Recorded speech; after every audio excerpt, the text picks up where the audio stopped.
Assalamualaikum warahmatullahi wabarakatuh. Nama saya Kadeska Alamsyah, mahasiswi Institut Agama Islam Negeri Langsa. Di sini saya akan mereview sebuah jurnal yang berjudul Uncovering Millennials Halal Food Purchase Intention, Halal Value and Halal Logo as the Antecedents, mengungkap niat membeli makanan halal generasi milenial Indonesia dengan nilai halal dan logo halal sebagai antecedent. Jurnal ini ditulis oleh Adila Sosianika dan Fathia Alti Amalia, lalu dipublikasikan dalam International Journal of Applied Business Research dari Politeknik Bandung pada tahun 2020. Nah, sebagaimana kita tahu, generasi milenial belakangan ini mendapat banyak sorotan dari publik. Generasi yang lahir pada tahun 1980-an sampai tahun 2000 ini memang merupakan generasi dengan populasi terbesar di dunia dalam kelompok usia. Selain dalam kelompok usia, ternyata generasi milenial ini juga terbesar dalam kelompok agama. Hal ini dapat dilihat dari populasi umat muslim di dunia. Sebagai seorang muslim, tentu saja hukum Islam juga berlaku terhadap generasi milenial. Salah satunya mengenai halal. Secara alami, halal menjadi satu-satunya preferensi utama dalam memilih makanan untuk dikonsumsi. Namun, terdapat suatu masalah di sini. Dari penelitian sebelumnya yang dilakukan di negara Malaysia menunjukkan bahwa hukum Islam mengenai makanan halal sepertinya tidak diterapkan lagi sepenuhnya oleh generasi muda di Malaysia. Hal ini dilihat oleh peneliti ketika makan di restoran non-halal, tidak timbul rasa bersalah ataupun waspada pada diri mereka. Nah, karena Indonesia memiliki beberapa kesamaan dengan negara Malaysia dan dalam hal ini adalah negara dengan mayoritas penduduk beragama Islam, karena itu peneliti tertarik untuk melakukan penelitian mengenai niat membeli makanan halal pada generasi milenial di Indonesia. Penelitian ini menjadi penting untuk dilakukan karena sebagai populasi terbesar dalam kelompok usia dan agama, generasi milenial ini menjadi target pasar yang menjanjikan di masa depan. Oleh karena itu, hasil dari penelitian ini dapat memberikan arah pendekatan baru bagi para stakeholder yang berkaitan, terutama penyedia makanan. Bagian selanjutnya yaitu review literatur. Pada bagian ini, peneliti menjelaskan mengenai pengertian-pengertian dasar dari setiap variabel yang diteliti, yaitu variabel sikap, kepercayaan, nilai halal, dan logo halal. Selain itu, di sini peneliti juga menguraikan mengenai penelitian-penelitian sebelumnya yang berasal dari berbagai jurnal internasional dalam kurun waktu yang terupdate. Itu di sini pula dikembangkan hipotesis penelitian. Namun sebelumnya perlu untuk diketahui bahwa ada 3 jenis barang konsumsi, yaitu yang pertama barang yang dicari, yang kedua barang yang diamati, dan yang ketiga barang yang dipercayai. Nah, industri makanan, apalagi makanan halal, termasuk pada jenis barang kepercayaan. Karena di sini konsumen tidak dapat mengetahui apa yang terjadi atau bahan apa yang digunakan oleh produsen dalam memproduksi makanan tersebut, bahkan setelah konsumen melakukan konsumsi terhadap makanan tersebut. Apalagi halal ya, halal tidak dapat dilihat ataupun dirasakan secara langsung oleh konsumen. Karena itu, industri makanan halal termasuk jenis barang kepercayaan. Persepsi mengenai nilai halal di dalam penelitian ini berkaitan dengan standar yang baik pada aspek keselamatan, keamanan, kesehatan, dan kebersihan. Dengan menyikapi karakteristik makanan halal sebagai barang kepercayaan konsumen, akhirnya penelitian ini mengembangkan 4 jenis variabel tersebut, yaitu variabel sikap, kepercayaan, logo halal, dan nilai halal tadi. Adapun hipotesis dalam penelitian ini berjumlah 8, yaitu hipotesis pertama, sikap berpengaruh secara positif terhadap niat membeli makanan halal. Hipotesis kedua dan ketiga, kepercayaan berpengaruh secara positif terhadap sikap dan niat membeli makanan halal. Hipotesis keempat dan kelima, logo halal berpengaruh positif terhadap sikap dan kepercayaan. Hipotesis ke-6, 7, dan 8, nilai halal berpengaruh secara positif terhadap logo halal, sikap, dan kepercayaan. Nah, selain melakukan penelitian terhadap kelima variabel tersebut, yaitu keempat variabel ditambah dengan niat membeli makanan halal, peneliti juga menguji pengaruh secara langsung dan tidak langsung yang mungkin terjadi dalam penelitian ini. Lalu menariknya lagi, peneliti juga melakukan analisis multigender dengan variabel gender sebagai variabel moderating. Untuk lebih jelasnya, penulis menggambarkan suatu model konseptual dalam penelitian ini sebagai berikut.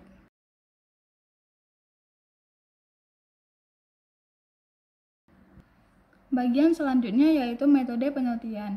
Penelitian ini menggunakan metode survei. Survei dilakukan dengan menyebarkan kuesioner yang berisi 13 pertanyaan yang diadopsi dari pertanyaan-pertanyaan yang diadopsi dari penelitian-penelitian sebelumnya.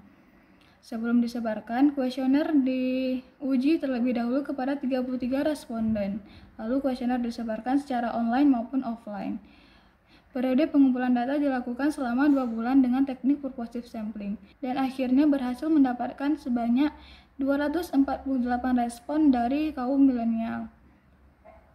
Nah, setelah itu data akan dianalisis menggunakan PLS-SEM. Analisis PLS-SEM terdiri dari 2 tahap, yaitu tahap model pengukuran dan tahap model struktural. Pada tahap model pengukuran, analisis dilakukan untuk menguji reliabilitas dan validitas dari variabel yang diteliti. Sedangkan pada model struktural, inilah dapat diketahui apakah hipotesis tersebut dapat diterima atau ditolak. Setelah itu, dalam penelitian ini juga melakukan analisis multigender atau MGA dengan variabel gender sebagai variabel moderating. Setelah data dikumpulkan dan dianalisis, maka akan muncul hasil. Hasil berupa angka disajikan dalam bentuk tabel, lalu dijelaskan kembali oleh peneliti dalam bentuk paragraf. Dari hasil uji model pengukuran, ditemukan bahwa ke-13 pertanyaan berada pada tingkat validitas dan reliabilitas yang dapat diterima. Lalu pada tahap uji model struktural, penelitian dilakukan dengan menggunakan 2 jenis data, yaitu data dari seluruh responden dan data berdasarkan kelompok jenis kelamin. Dari data seluruh responden ditemukan hasil bahwa seluruh hipotesis dapat diterima. Lalu terdapat beberapa mediasi parsial dalam hubungan tidak langsung antar variabel. Sedangkan dalam analisis multigroup ditemukan hasil bahwa ditemukan jalur yang berbeda antara konsumen pria dan konsumen wanita. Untuk lebih jelasnya, hasil penelitian mengkonfirmasi bahwa seluruh variabel, yaitu variabel sikap, kepercayaan, nilai halal, dan logo halal, dapat menjadi variabel independen dan berpengaruh secara signifikan terhadap niat membeli makanan halal pada generasi milenial. Implikasi dari diterimanya hipotesis pertama, kedua, dan ketiga menunjukkan bahwa sikap positif terhadap produk halal akan memberi pengaruh terhadap kepercayaan konsumen dan membentuk niat membeli makanan halal pada konsumen tersebut. Adapun implikasi dari hipotesis keempat dan kelima mengenai logo halal bahwa menunjukkan bahwa logo halal sebagai bukti sertifikasi makanan halal masih dibutuhkan oleh produsen untuk memberi informasi dan memastikan serta membentuk sikap positif konsumen dan kepercayaan konsumen terhadap makanan halal tersebut. Dan lalu pada hipotesis ke-6, 7, dan 8 mengenai nilai halal menunjukkan bahwa manfaat dan keutamaan yang diperoleh oleh konsumen dengan mengkonsumsi makanan halal seperti standar yang baik dalam aspek kualitas, keamanan, kebersihan, dan kesehatan memberi pengaruh positif terhadap permintaan makanan halal tersebut, juga membentuk sikap dan meningkatkan kepercayaan konsumen terhadap makanan halal tersebut.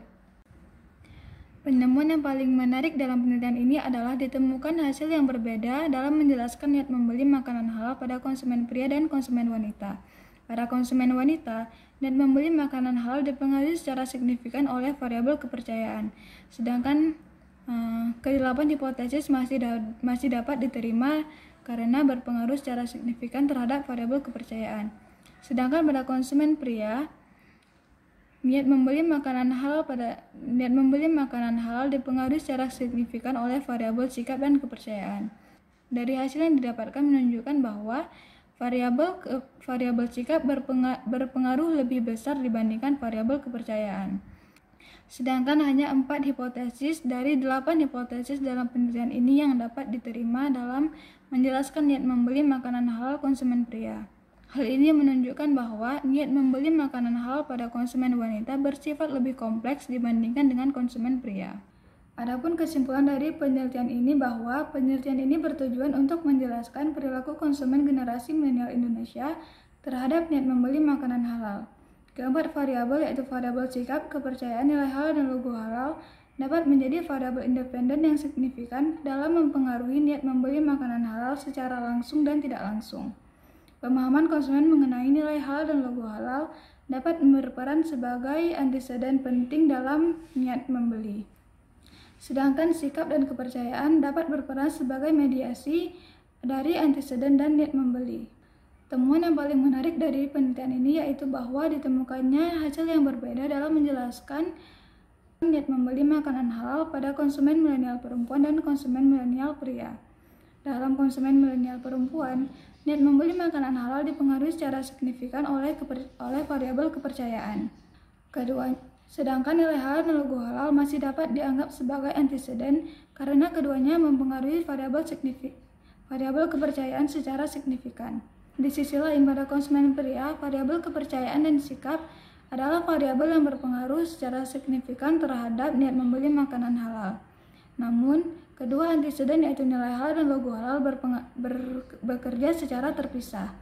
Nilai halal mempengaruhi variabel sikap dan logo halal berpengaruh terhadap kepercayaan. Selain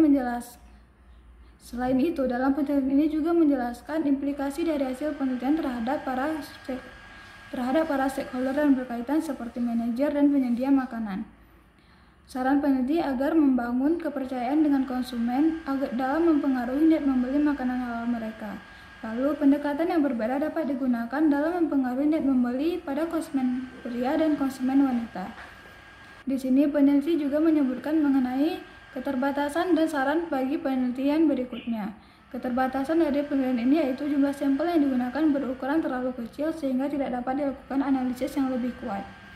Selain itu, peneliti juga memberi saran agar menambah beberapa variabel lainnya seperti variabel pendapatan dan variabel tingkat pendidikan dalam memperluas pandangan milenial mengenai niat membeli makanan halal. Sekian dari review jurnal ini. Apabila ada kesalahan kata dan pemahaman, saya mohon maaf.